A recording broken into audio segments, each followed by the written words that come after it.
In this clip, we'll take a look at working with these utilities here under the Utilities tab to see what else we can do to adjust our hairs. So there are quite a few of them here. We're not going to go over all of them, but I'll go over a decent amount of them. So let's first take a look at guides to surface. I can, for example, select these 4 guides, hit Convert Guides to Surface, and you can see it gives me a NURB surface. I can then come in here and go to Guide Control Points, adjust my surface any way I'd like, and I could use any tools that are available under surfaces here as well. What I could even do is go to isoparms and drag out maybe a few new isoparms over here. Right there. Come over here to surfaces, and I'm going to go ahead and insert those isoparms. Select the surface and now say convert surface back to guides. And you can see that not only did it take the changes in that surface, but I now have all of these additional guides.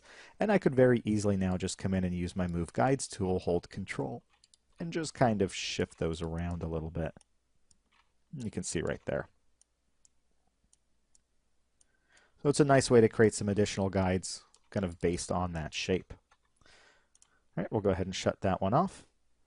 So let's now go ahead and take a look at copy guides. Copy guides works just like when I right click and do copy and paste guides. There's no real difference. I would, for example, select this one, hit copy, grab this one, hit paste, and you could see that it does paste them in.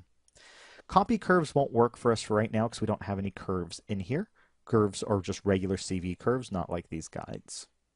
So same thing, if we convert curves to guides, we need curves to do that. So we'll see that in just a moment.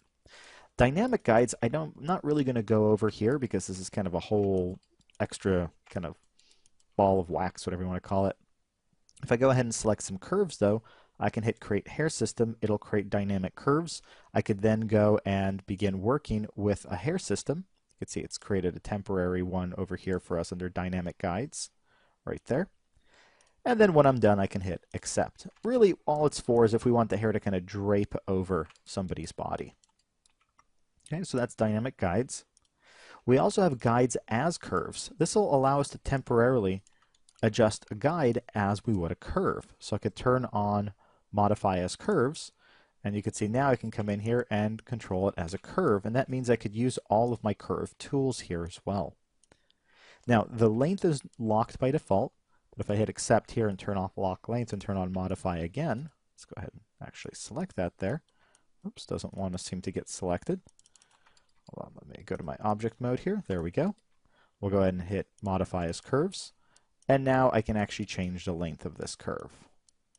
Right there, and Accept. So I can also convert guides to curves. So I can grab those two, for example, and just say, create curves. And now they are just curves, and I can do whatever I want with them with my traditional curve tools over here. And when I want to convert them back, I can go here to Curves to Guides, and just hit Add Guides, and you can see it converts them right back. So while they are curves, though, that's where we can use these Copy Curve tools. So I'll create curves again. We'll go ahead and grab this one. We'll go to, Copy Curves, Copy, select this one, paste. You can see it'll match those two shapes. And then I can come back over here, Curves back to Guides, and convert. The next one we have is a little strange. It's called the Joint Groomer. I'll go ahead and grab this one here. We'll go ahead and drop down and hit Create Joints, and you can see it actually creates joints. I can then rotate my joints. Once I like what I have, hit Accept Results, and I can just delete those joints back out. And you can see that's been adjusted for us.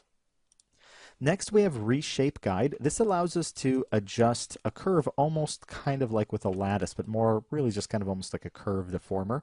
We'll create Guide Deformer here. You can see I can temporarily adjust kind of with this smooth deformer and hit Accept. Very similar to adjusting as a curve.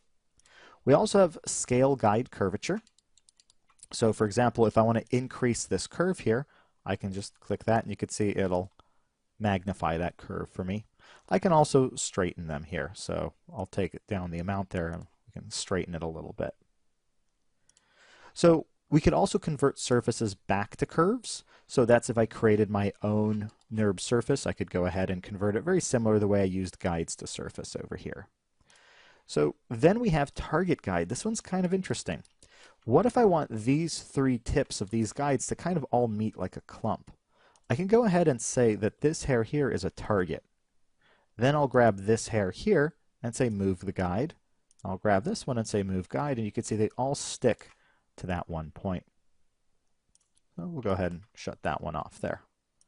So, and actually we probably want to get rid of that target, so clean up. There we go. So CV selection just allows us to select the CVs on a curve. Lattice over here will allow us to deform as a lattice, so I can actually grab all three of these, say create lattice, and you can see I now have a deformable lattice that I could use to adjust those curves. We'll just accept the results. And the last one here is guide check. Guide check is going to allow us to run a quick check on our guides. Oops, let's turn off lattice there. We'll run the check, and if there's any guides that are zero length, basically invisible, guides that are 100% identical to each other, or guides that have the exact same root or base, it'll let us know that so we can address those. So that's a quick look at majority of these utilities. There is another one here, caps to guides, and there are a couple obviously we didn't try out, like the dynamics, and I believe there was one more in here, service to curves, but go ahead and play around with those. You'll find they're actually very easy to use. So in the next clip, I'll show you yet another way that we can use some of these utilities here to create our hairstyle. So I'll see you all there.